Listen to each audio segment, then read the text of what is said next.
You serious? Yeah, this is How to Kill an Hour. My name's Marcus Bronzy. And my name is Funk Butcher. That's right, there's many ways to kill some time out there. Right now, you're about to kill some time with us. And me. Yeah, that's me. Had to. Shouts to each and everyone locked in. Yes, indeed. Before we crack on with the show, to let you know there's new ways we are killing time and all our little hookups, discounts and competitions we are running via our newsletter. To sign up to it, just go to howtokillanhour.com/news. Once again, for the hard of hearing, that's howtokillanhour.com/news. Yes, join the mailing list, man. It's going to be a place where you are going to just have that advantage. Yeah. When we're doing the giveaways. You're going to know about those giveaways early, man.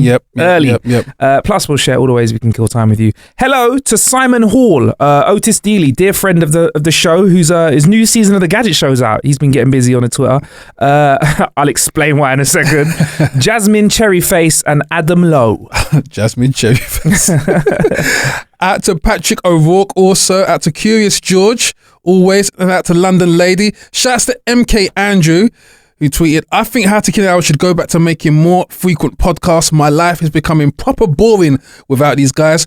Who knew I'd be addicted? Well, put it like this. Crack addicts don't know that they're going to become crack addicts before they hit the pipe. Until it's too late. You hit the pipe and you're in now. You got any cheeseburgers, man?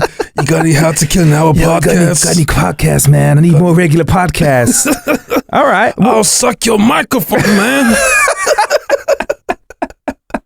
You can get involved on social media as well at How to Kill an Hour on everything. Yeah. So before we go on today's show and talk about a film that we saw, Ready Player One, in a moment. Last week there was a big hoo-ha on the show that producer got you all in check. Billy producer. Yeah. He brought something to the table that for some reason really got a reaction online and really got a reaction in the studio. Out of nowhere, I don't even know where this came from. We got into the conversation of when one goes for a shit and wipe their ass afterwards. During the wiping process, do they sit down or stand up? Funk, what's your take on this first and foremost? Are you a stander or a sitter after you do your little shitter? Am I a stand-up guy? Yeah. A lot of people do describe me as a stand-up guy. Are you a stand-up guy though? When it comes, are you a stand-up guy after a poop? No, I mean, okay. Stand-up guy is a phrase over here. I know, I'm just checking now. Okay.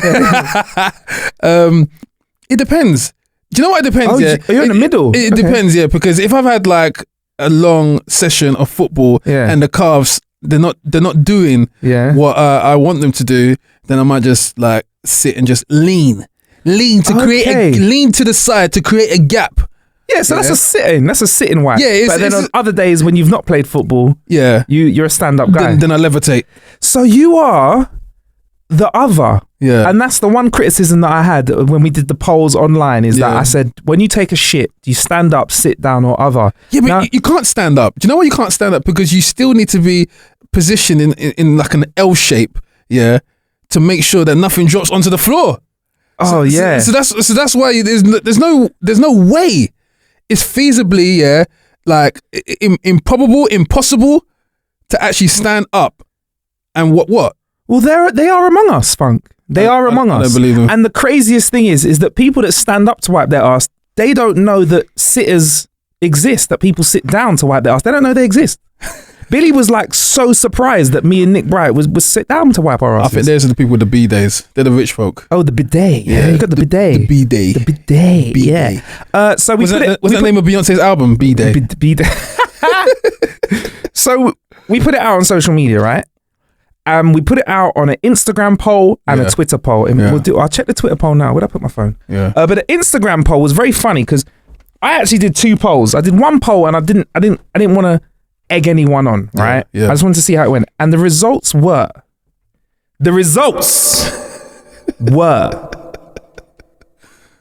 60-40. Really? 60-40. 60 what? 60% sitters when they're shitters and 40% of people said they stood up. Now, I think we've got a very lazy lazy group of people that take a shit. What, the sitters? Yeah. So you are a stander then? Only when I'm not like So you're in between. Exercising and I'm just overexerting myself. So now I've put it to Twitter as well, and the results are 37% to 63%. Yeah. 63% of people stay sitting when they wipe their ass, and 37% stay standing. So technically, 3 out of 10 are out there. No, 4 out of 10, if I round it up, are out there standing up. I'm still trying to kind of picture it in my head. I don't know why, but I'm still trying to picture it. Is this a side? Is this a lean to the side to allow you? A lean is when if you're leaning, that's a sit. You're still sitting. But I'm talking about actually I'm sitting now. I'm actually standing up. Yeah. Standing up and wiping my ass. The way you stood at full height, that's impossible to wipe your ass like that. But apparently that's the deal. Because what if you got short arms? What, like little T-Rex arms? Yeah. So you need to kind of crouch. Yeah, I guess so. That's what you should have put. Do you sit or do you crouch in tiger? Do you crouch in tiger or do you... Yeah. Well, for me, I don't know. We put it to the nation, apparently 60-40. So there you go. So you know that out of every 10 people, 4 of them are standing up when they wipe their ass. If you're on a train, look around you. Yeah. Because I know some of you listen to this when you're on your commute. When you're walking down the street, look around you. Yeah. 4 out of 10 are out there standing up and wiping their ass. That's 2 out of 5. 2 out of 5 people. If you're in a family of 5, it could be your mum and dad, it could be your sister or your brother. Just saying. So we've put that to bed. Right. Okay. We should call Nick Bright and let him know. Actually, should we call Nick and see if we get, Let's call Nick Bright before we move on and see, because he might find this quite interesting. What is Nick? A sitter? He's a sitter. A sitter. He was absolutely disgusted at Billy. He was surprised. Or does Nick just wear man nappies? Just shit as you walk down the street. That's an idea, actually. Shit and go. Yeah. Why have I not done that yet? Incontinence pants. Oh, they exist. Oh, appears he's not answering his phone because he's sitting on the shitter. No voicemail, Nick. No voicemail, yeah? All right. We'll leave that be. These celebs. Yeah. How we like to kick off the show talking about shit polls, and after that, we like to do something called the Killer Bit, where we talk about how we've killed some time. Mm-hmm. We share with you a way that we've killed some time, a way that you can as well. Yeah. This week, we went to see Ready Player One, the movie. In fact, yesterday, we went and saw it. Mm-hmm. And it's out on the 29th of March, 2018. And it's based on a novel by Ernest Cline. And there was a big hoo-ha about it coming out because it's the story of the film, the premise of it is based in a world where there's a lot of intellectual property. There's lots of brands basically smushed together. So to do this and make this film work, you need somebody who has the power to make a lot of brands that may not necessarily want to be on screen together. Someone you don't say no to. Yeah, be on screen together, right? Yeah. So, you know, where else are you going to see M. Bison and the Iron Giant on the screen at the same time? Like that conversation isn't an easy thing to happen, right? You know, when you see crossover games like Marvel versus Capcom, a lot of conversations have to happen just for that, right? And when I mean someone you don't say no to, I mean someone who exists in Hollywood. I'm not talking about that not Harvey, not Harvey Weinstein, not Harvey. Not that guy. No, that's what I was just saying. Let me just clear that up. Me too. Not him. Not him. We don't deal with that guy. We're talking about someone you don't say no to in terms of the esteem of working with this guy. He just forces you to say yes because you just be so overwhelmed and honored to have your product or your franchise associated with his line of work. And only one man is capable of doing that. Steven Spielberg. Yeah, Steven Spielberg directed it. And it was also penned by a guy called Zach Penn, and Ernest Cline was in with the writing as well. It was written. I'm leaving. Is his name really that? Written by Zach Penn. That is crazy. I just had to throw that in. Penned by Zach Penn. And Ernest Cline, the original author. Right, Funk, so I've read the novel and I've watched the film, but you haven't read the novel, right? No, I haven't. So break it down. What would you say the film's about? I would say the film is very close to, I mean, I had to ask you, when was this book written? Is it a really old story? Because it's quite like 7 or 8 years old, I think. Because it's quite relatable to actually what's going on now in terms of that curve in the road we're kind of approaching with the relationship with virtual reality right now, and it being a real integral part of people's entertainment and in their homes. So this film kind of centers on the not too distant future, and everyone's kind of using virtual reality, and they're using the internet and the gaming world, which they call the Oasis. The Oasis, which is their version of like, it's beyond the internet. It's the internet plus more, the internet juiced up, kind of thing. Yeah. And it's just like it flirts with the idea that everyone is kind of in this world, all demographics, and I think that's the interesting part. So you're seeing all these people from different walks of life, people you wouldn't normally associate with gaming, kind of like the kind of the working mum, the housewife, the corporate guy, the guy who doesn't even look like he's got enough money to afford gaming. He's on there with his headset on, and everyone's kind of in this virtual world. Yeah, because it's a set in a dystopian future, so we're like in 2047 or something like that. The world is bad, and instead of trying to fix it, people just try and escape it and stay out of it and hope that they die before things get any worse. Really, isn't it? It's that sort of setting, which is quite relatable. Yeah, and it's based around a young gentleman called Wade Watts, aka Percival, and his adventure into the Oasis when the guy that runs or created it passes away. Very Steve Jobs like. He creates a challenge that excites the whole of the Oasis, that everyone that has access to the Oasis can get involved in, and if they win this challenge, this set of tasks, they become very powerful, basically. Very powerful, almighty, very rich. God of the Oasis, very rich. Imagine it's like someone saying to you, if you pass this, if you play this game and beat these challenges, you own 60% of Apple. Yeah. Or you own 80% of Apple. It's like someone saying that to you. So the world goes crazy for it. It's very clever for the marketing team to actually release this so close to Easter, this whole Easter egg hunt kind of thing. Yes, and it's based around computer games, basically, like Funk said. So the whole Easter egg thing is basically what they're all going for, the big Easter egg. Yeah. And in the book, I mean, I must say the book, there's a lot, because it's based in a world where everybody has access to this massive virtual reality world. Yeah.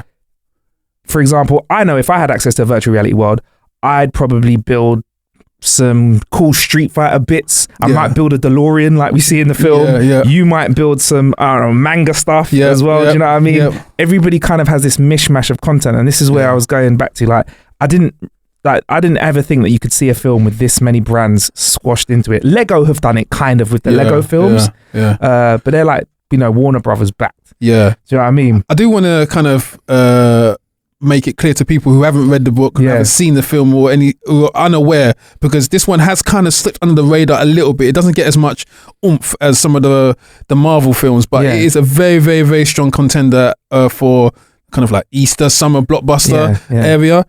It isn't just 80s culture. This is popular culture across the board, because the guy who plays Percival, he actually spoke of that the Iron Giant isn't from the 80s. Yeah, exactly. And similarly, The Shining isn't from the 80s. Yeah. So there's a lot of aspects within the film which aren't specific to the 80s kind of era. They're just across the board. If you know about your anime, if you know about popular culture across the board, any film, and I'd class it anything cult. Yeah. That would fall within this film. Funk, I can't believe you just said Iron Giant and The Shining in one sentence, and you watched them in the same film. That's mad, bruv. It's mad. It's mad. But mad. like you said, only one man could be able to. Yeah, Steven Spielberg. And he was in the building. He was in the building. Steven Spielberg was a few feet away from us, man. You know when you got to hold your other hand to, like when the sniper's got to hold the other hand to steady his aim. That was like me with the camera phone. My hand was shaking. Like, I thought Alex Zane, the guy who was like MC in the night, I thought he was fucking with us, because he went, and joining us today is Steven Spielberg. And then Steven stayed out of the room for a little while, and everyone went, whatever, bro. And he came out, and people went, God damn, it's Steven Spielberg. Damn, Steven. So, it was, but yeah, okay, so, do you feel like you understood the story? Did it all make sense to you? Because I feel like this novel is very dense, there's a lot that goes on, they had to cut bits out. I'm going to be honest. Yeah. I recommend you reading the book after the film or before. It doesn't matter. It doesn't spoil the experience for me. But they had to cut stuff out. So I know that there are holes in it, but I might have sewed those together because I've read the book. Yeah. Do you feel like it all made sense? Listen, I was on the phone last night and I said that this film, by a country mile, is the best film so far of the year. Wow. Obviously, we still got Infinity War to come. We've got 9 months of the year left. We've got 9 months of the year, but if you think of some of the titles that have been out, I'll leave that to your imagination. What I'm saying, this film is better than. Okay, from an entertainment value, from a storyline perspective. Okay. And what I was also getting at when I was thinking last night is that Steven Spielberg has actually basically what he did is he looked around. He's been on hiatus. He's been kind of like putting his name to projects, and he looked and goes, you young gunners, you think you know how to make blockbusters? Oh, like Kung Fu style? Yeah. Oh, you think you know how to make blockbusters? I'll show you. And he returned. Yeah. He returned from exile, and he came back with that formula which no one could mess with. And the same formula which you use in things like Jaws, Saving Private Ryan, Amistad, like you name it. This Jurassic Park. This guy has the ability to put exactly the right amount of entertainment and storyline, and it doesn't drag. That's what I was going to ask you. I was going to say, what do you think the key was to you enjoying the film and the cinema enjoying the film as a whole? Because I felt like it everybody walked out there. Yes, with that yes vibe. Exactly. Unlike other films we've watched, where we've walked out very deflated, and we've been like, like Justice League, it was a bit of a letdown. Won't go into it, but we think they should reboot the franchise because they're rushing it. The vibe of the cinema when we left, like, was amazing. But what do you think the key was? Before we move on, we won't bang on about too much. What do you think the key was to what made the film? I think you might have touched on it already. To what made Ready Player One a great film. I think the key was you had the ability to kind of cram all this world of nostalgia into this film, and it's the ability to know when to limit yourself so that you don't kind of overcompensate in some areas and then lose the narrative and what you're supposed to be kind of concentrating on, which is the book and the storyline. And he was able to appease the people that have read the book like yourself and the newcomers and give an entertaining depiction of what this brand is. And also, like you said, he was able to tie it up and not kind of get roped into what a lot of directors are unfortunately being bound by, which is the need to kind of have a financial legacy with the film. So there wasn't kind of like coming up in Ready Player 2 kind of thing or anything, or like someone. It's just a standalone film. Yeah, it's just a standalone film. And I think maybe that's because Steven Spielberg is unlike a lot of the directors out there, where he's such a brand. Like, I mean, George Lucas is kind of like, George Lucas kisses his foot kind of thing. Do you know what I mean? If you notice the history about Star Wars, George Lucas came to him and got a lot of feedback, and so that's how high up the kind of the industry ladder, the respect Steven Spielberg is. But he's I can't speak. So you think the power to say no is what made the film strong? So, for example, he had access to all this IP. He didn't put, I don't think he didn't put Jaws in it. No. He didn't put any E.T. in it. No. And he could have squeezed a lot of his own stuff in, but he intentionally didn't. And I feel like that was a deliberate thing on his case, because he wanted to make sure he focused on making it a good balance. Yeah. So you think that the ability to say no was good? I mean, for me, I like the action. Yeah. I like the story. I feel like they had laughs in the right place. It wasn't cheesy. Yeah. Like, you know when they hit you with a little funny line and it comes out of nowhere? It's great. I think the casting was pretty good. The casting, the voice was amazing. There's an IROC kind of the baddie character. Who is he? I need to know who he is. I checked out an actor called TJ Miller. Okay. And his one-liners and his comedic delivery is absolutely amazing. Yeah. And it kind of breaks up the kind of the flow, and again it provides that comedic element for people of that that generation. Exactly. And shout out to Finale. Yes, Finale. Hannah John Carmen, Yes. looking fine, Finale. baby. Hey, Eye candy. Jesus. That's not an Apple product. Jesus. Eye candy. Oh, Jesus. I've never wanted to have a slap so much in my life. I wanted to be slapped. Oh, man. I would gladly be punched in the face. Everyone was brilliant. Oh, my. Everyone No, but it was really good. Yeah. I'll be honest with you, though. If certain characters, they just didn't have time to fill out. Yep. So Simon Pegg's character, Og, Yep. in the book, Yeah. you get a lot more from him. Okay. And he adds his own thing to the story. They kind of twist bits. But yeah, man, for me, good story. And the action scenes were fucking great as Yeah. well. That chase scene is Oh, incredible. amazing chase scenes Yeah. in it as well. The Chase scenes. Yeah. They're great. Oh, Billy's just stepped in the building. Billy, Look at Billy. Billy, where have you been? he's been standing up. Billy's beard looks like he just stepped out the Revenant. Yeah. Billy, I'll just give you the numbers. It's 60-40. 6 out of 10 people sit. 4 out of 10 people stand. How do you feel being part of the minority? Hang on. For a second there, I was keeping an eye on the numbers. It was close to 50-50. You have to admit that it was close. Were you doing a little bit of... What are you, Billy? I'm a stander. Oh, man.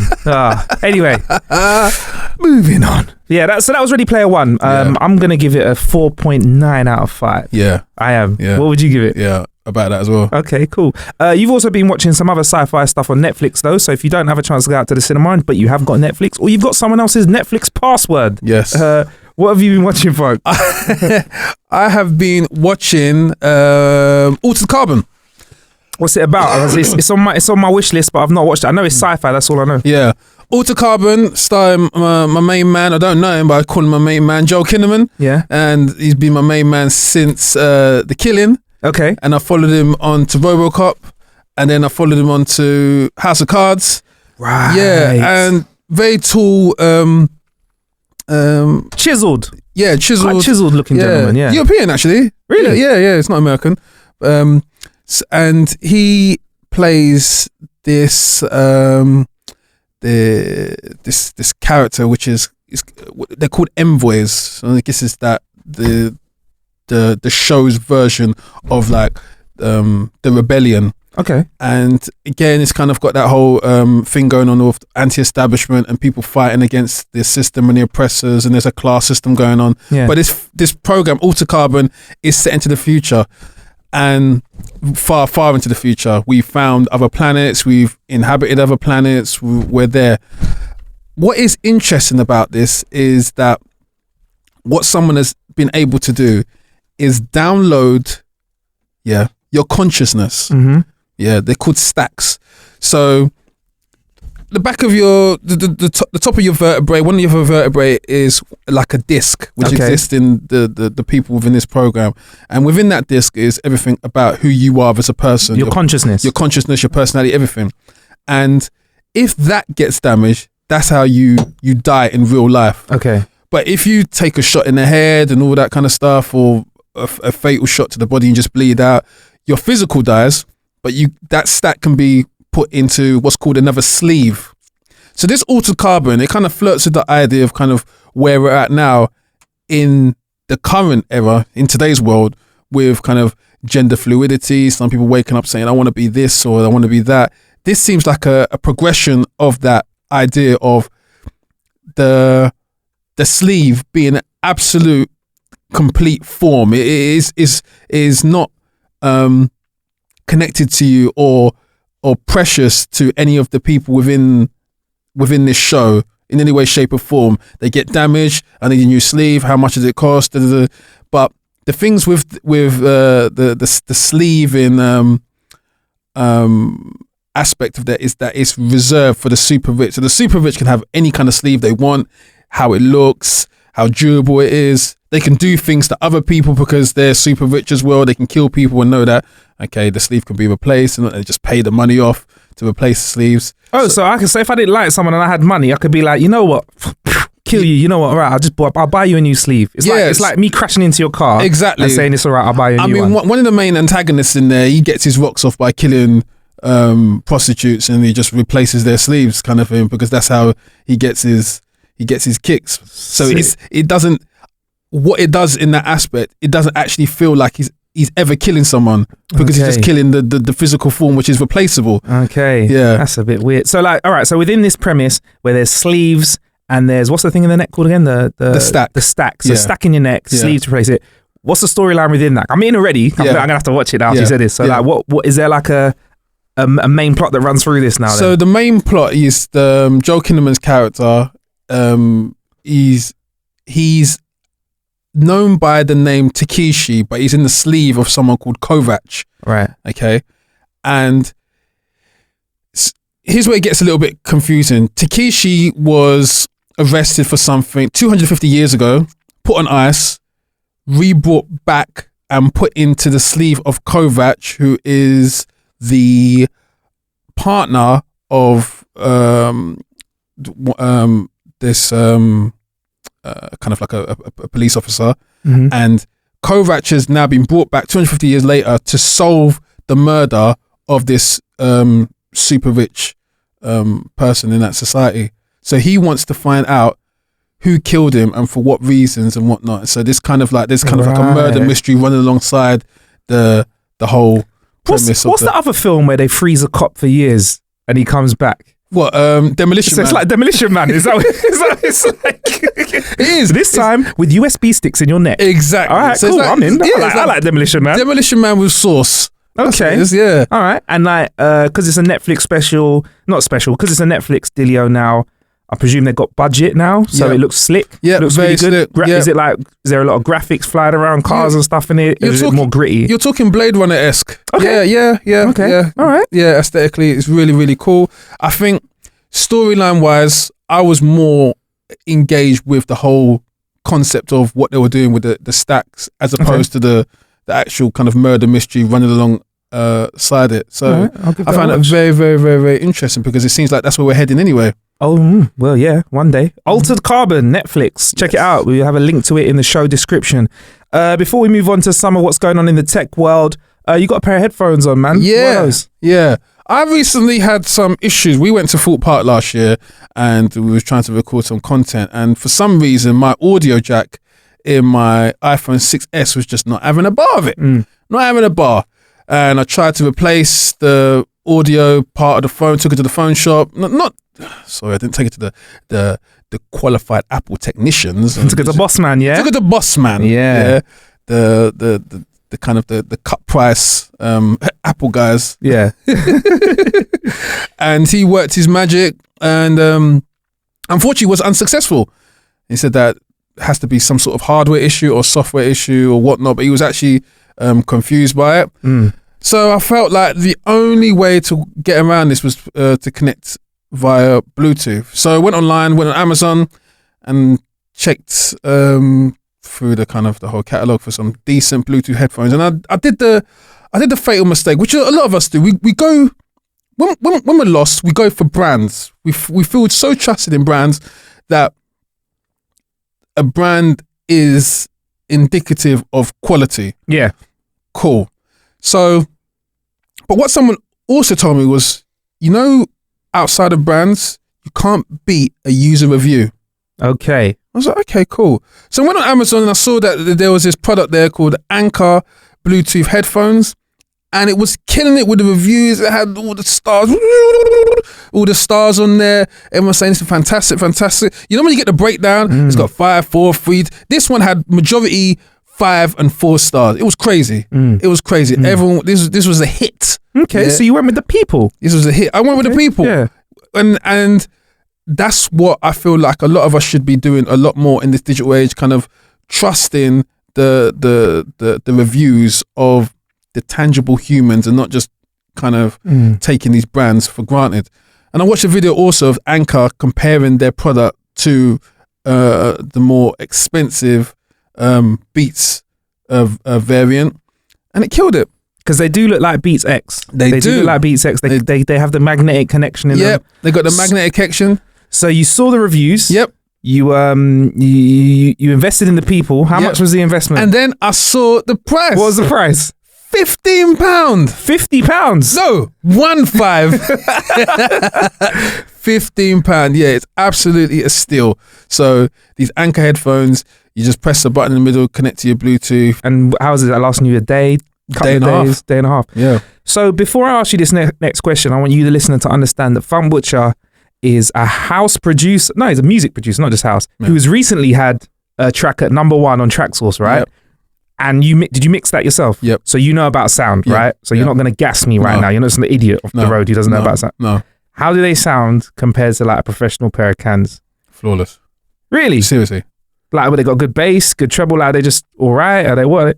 Because of the nature of the in-ear plugs, if you push them in, they've got noise cancelling. So if you push them in like properly, you don't hear nothing outside. That aspect is quite dangerous because I don't even have that level of noise cancellation in my other cans which I'm using to kind of DJ or when I'm using to kind of engineer at home. Yeah. So they are very, very, very, very like clear on that degree. Right. So if I'm kind of detecting that level of clarity from someone who kind of deals with sound all the time, the average person on the street who listens to uses these Anchor headphones, this is going to be like out of the world.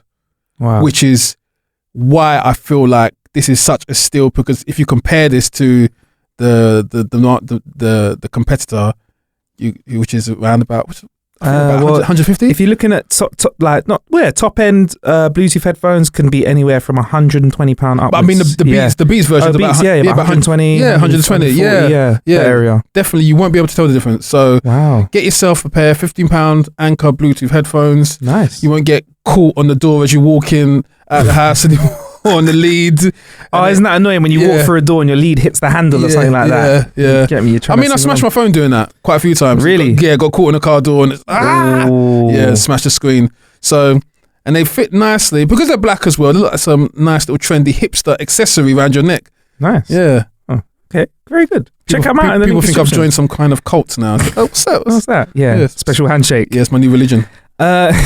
So back into news. What's happening in the world of tech? There has been a world record broken. What's that? In the online live streaming world on Twitch. You probably have heard about this if you've been on Twitter or your social medias. It wasn't a track that's been streamed on Spotify. It wasn't somebody spending X amount of weeks at the top of the Billboard. This time, it was for a Twitch superstar. Well, he's now a superstar called Ninja. Mm-hmm. It does have a music slant on it, though. It does have a music slant. So basically, Drake decided to hop online and play Fortnite with Ninja. Him again. Travis Scott hopped in the mix. Where do those guys find time to play computer games? Oh, listen, they got a lot of time. Travis Scott hopped in the mix and they built up 650,000 odd streams live, which broke the previous record, which was about half of that. Okay. Billy, am I right with the numbers? Yeah, more or less.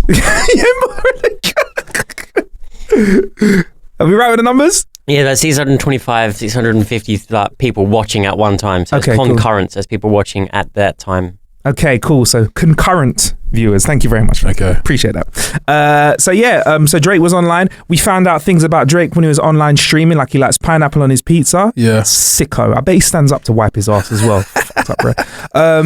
And that he's kind of average. Stands up, his feet don't touch the floor. Yeah. Levitates. I bet he's just he's kind of average at Fortnite.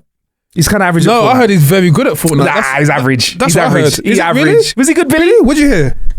Well, I didn't watch it. I just what? You didn't watch it? Ah, cool. No, I heard about it, but I think he's average. I watched it. He's average. Oh, you watched it? Yeah, he's alright. Okay. Yeah, I didn't watch all of it. I saw the YouTube comments, and I don't play Fortnite, but the YouTube comments were actually quite surprised at how. So obviously thought he'd be a lot worse. I think they thought he'd be like out like immediately. Yeah. But yeah, he done his thing, but it wasn't like amazing. Okay. I mean, he's out here making hit records. He can't be good at Fortnite as well. Yeah. Travis Scott in the mix as well. And then he was like and now it's become a thing where people are kind of talking about who's going to be on next sort of thing. Apparently Drake, I didn't hear this bit, but apparently Drake was like, he's like, yeah, Logic, bring your crew. I'll mash them up on Fortnite as well. Lil Yachty has hopped on Twitter saying I'm online. Let's go. Let's play. Bobby Tarantino, Logic, was like, tell the boy Drizzy he don't want it with Bobby. Yeah. So apparently this is where it's at now. What do you think's the reason behind this big surge of popularity with this game? Because because it's Drake, yeah. Yeah. I'm still out here playing The Division.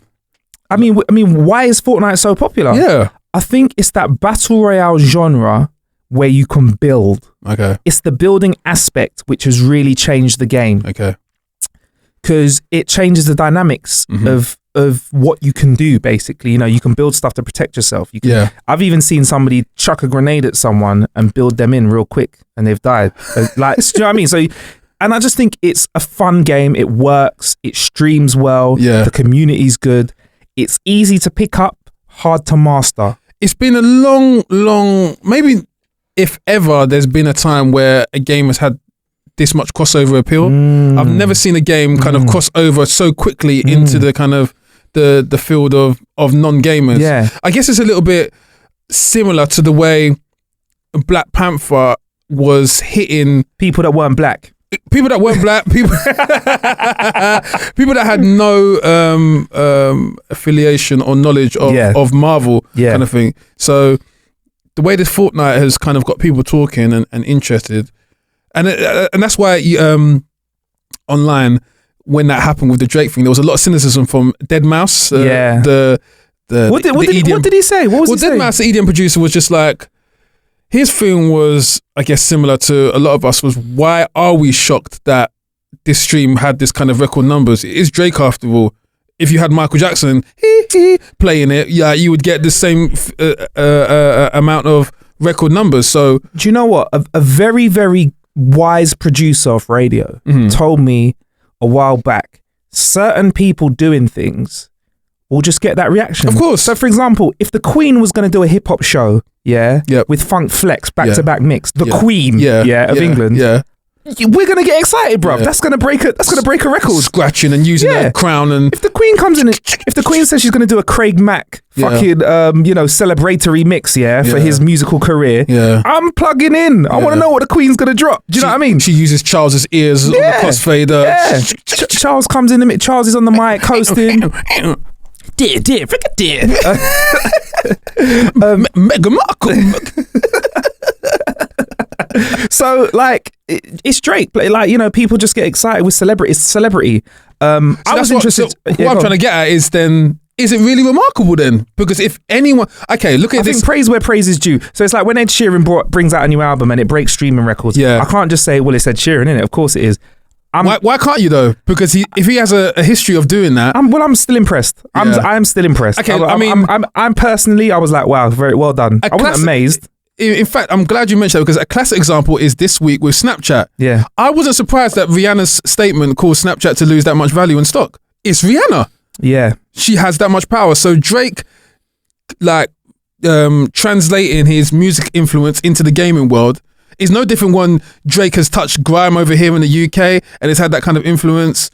Drake having an influence with Top Boy, which was previously dropped, or it wasn't commissioned for another series, and then all of a sudden Drake gets involved, and then I suppose it's the same sort of amazement that people have is similar to the amazement we have with Spielberg being involved in Ready Player One. Yeah? Mm-hmm. For us, we know Spielberg has just done so much for the film industry that when he has association with that film, we almost would co-sign it before seeing it. Yeah. With Drake, he carries that sort of weight with the younger generation, especially with the Twitch gang. A lot of these people are listening to Drake. Yeah. You know, so to have one of your favorite music artists then combined with one of your favorite computer games is going to be amazing. I mean, basically, I think to you listening, what Funk's trying to say is he's not that impressed, because Funk's less easily impressed than I am, basically. But one of the good things though for Ninja is he made a lot of money off that stream. Apparently he pulled in about 25 grand alone from that. Yeah. Who is Ninja in the grand scheme of things? Is he like Bill knows? He's been around for quite some time. Yeah. I think just the Drake thing, just along with Twitch, because Drake got involved, everyone now knows about Twitch. Whereas if the only people who like watching YouTube, who like watching creators, they will find out about Twitch eventually, whereas the mainstream don't really know about Twitch. So how long? Now they do. So is he quite long in the tooth in the Twitch side of things? My Twitch education isn't. So say for example, like you got a creator like KSI 10 years deep. Yeah. Where does Ninja stand? Ninja he's got 4 million subscribers on YouTube. Yeah. But I heard from a friend that he didn't have that many Twitch subscribers, and then he got on the Fortnite hype, And then because he was so good at that and is popular around that has shot his Twitch subscribers up to like 3 million followers compared to like 100,000, which he had 6, 7, 8 months ago. And now apparently he's earning $500,000 a month. Dollars now, dollar bills. So Drake is that commercial juice. He is, man. Yeah, man's never been in Fortnite before now. Shut down. Trust me, daddy. Anyway, so Funk, VAR. Yes. Video assistant referees. Yeah. Are something that have existed for a while. The technology's existed, right? So this is the technology that helps referees to make decisions, right? Where it's been available. Okay. We've had replays from cameras for years, for example. But they've not been relied upon in professional football. For some reason, and please correct me if I'm wrong, the take up and use of technology to help the referee make decisions has not been used as much as it could have been. Referees can still look at something when a foul or something happens and they can just say, you know what, I don't want to look at anything. I've decided red card, foul, whatever, instead of referring to the technology, because the excuses I've heard is that it would waste time and slow down the flow of play. But if you've ever watched La Liga, there's a lot of that happening anyway, bro, with all the freaking harassment a referee gets. So with a tool that's kind of like the Hawkeye in cricket and rugby, which kind of calculates where the ball is and where the player is, the referee can call on his virtual assistant referee now to make a decision if he's unaware of what the outcome is. And they're going to be using this at the next World Cup. Okay. Luckily, when I was over at MWC, we actually saw some of this technology for La Liga, and this stuff is super accurate. It can like put players, I think within something like 18 seconds or 30 seconds, you can get a full replay of where players are on the pitch. And with the amount of cameras that they got on the pitch now as well, you can pretty much get a 360-degree replay immediately after plays happen. What are your thoughts? Because you're more of a football fan than me. What are your thoughts on having virtual assistant referees being introduced at first world level standard football and then filtering down to Premiership stuff? I think where we're at now is that a lot of the people who are fans of football, who play it or who watch it, they like football for its imperfections. Okay. And I think that's always been that. There's always been that element of, yes, you could have robotic analysis, and I mean, we kind of saw it when they introduced the goal line technology thing. A lot of people didn't like it. They liked the fact that it may have crossed the line, maybe it didn't. I mean, obviously there's that famous goal in '66, and it's like up until now, people still argue and debate: did it cross the line or did it not? And there's Maradona's hand of God, where he actually slapped a ball. Yeah, he moved like Michael Jordan on a football pitch. Yeah, but the thing is, with that, people would argue that because he's a short guy, he used his arms to jump up and kind of like give him propulsion to kind of get up there. And if his arm was up there, it was just kind of like a more of a reaction than anything deliberate. That's just playing devil's advocate. Yeah, but with VAR, the reason why it doesn't really speed things up because it still relies on the decisions of the referee and how they interpret the evidence. So again, it doesn't matter if you've got the murder weapon, the culprit, the witness, like everyone there in the case. That doesn't mean you're going to get like a speedy conclusion to the whole situation. So VAR, I think, is situated in Heathrow, isn't it? So they have to call through to Heathrow. Yeah, which is so strange. So, like, I don't know what that means for some games further up the kind of the country, further down the country. But even with Premiership matches, they have to call through to Heathrow, it's just on the outskirts of London, and it still takes time to get the decision because you're still relying on the referee to kind of. Why Heathrow though? Why? I don't know, but that's where VR kind of like ridiculous. Headquarters is situated. That's so ridiculous. when they're calling through to Heathrow, and the referee is not in a confined little space or little room where he's still got the the pressure of God knows how many fans, like 50, 60,000 fans, all watching, looking at him, saying, "Yeah, you better get this right," and it kind of adds that suspense that you might find in American football, where there's that little pause, and then the referee says something. Yeah. They're probably going to have referees microphoned up soon. Oh, I'd love that. Yeah. You know why I'd love that? Because I'd love to hear some of the shit the other players say in the referee's mic. Because I reckon players get away with some bullshit chat now to refs. That'd be amazing. So long and short of it, you think VAR, whilst it will help make accurate decisions, you think that part of the passer around football, part of the conversation is, that was blatantly a foul. No, it wasn't. Yeah. You think that's okay, cool, fair enough. I mean, there's been so many kind of World Cup decisions made which the referee hasn't seen, or even when they have seen it and they've got it wrong. I mean, there was a situation this season with Lukaku, and I think he stepped on someone, and then the referee. No, you didn't see that game. And the referee didn't send him off, and the referee saw what happened. But again, that was his decision. Assuming that replaying evidence back to the referee that he would change his mind is a little bit kind of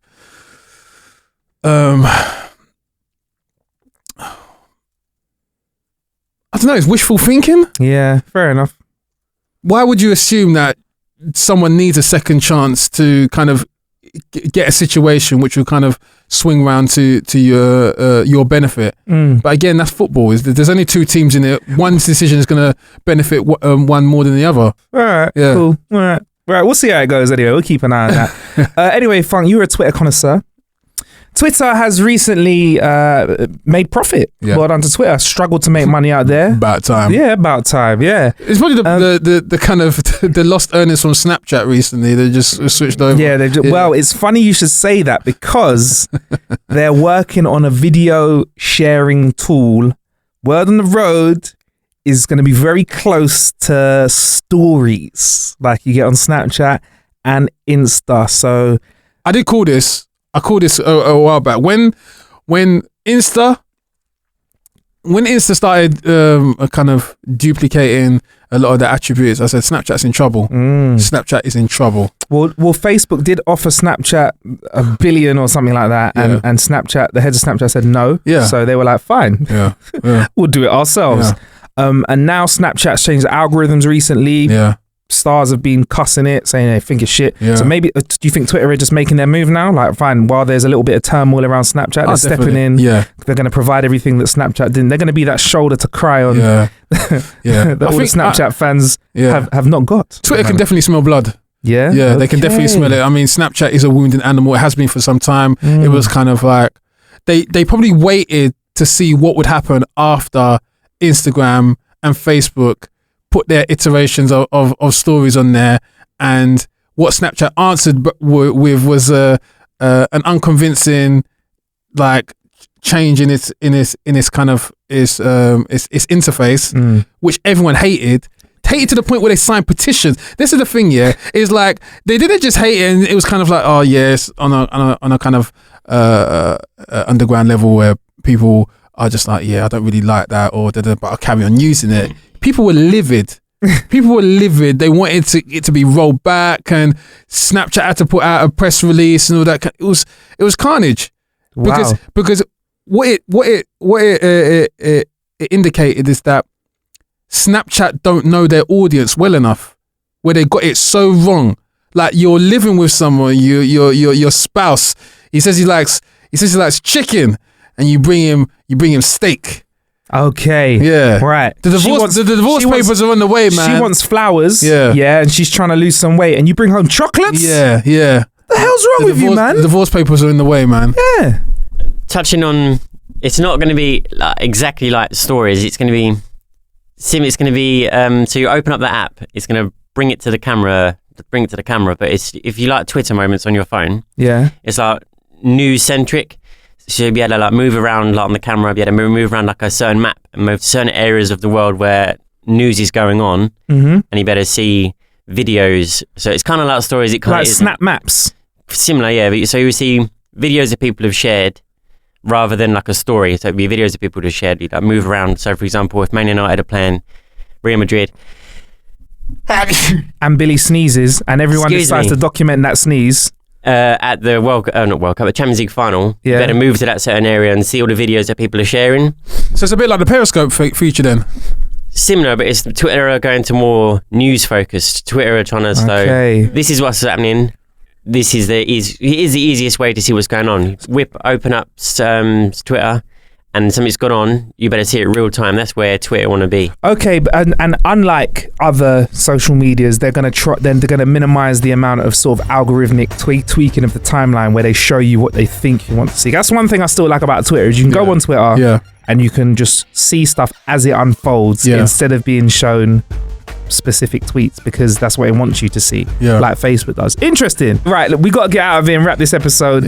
Please make sure you sign up to the newsletter, howtokillanhour.com/news. We will let you know when there are brand new episodes out, competitions and giveaways. You'll be ahead of the curve. I've been Marcus Bronzy. I've been Funk Butcher. Plenty of ways to kill some time out there. Thank you for killing some time with us.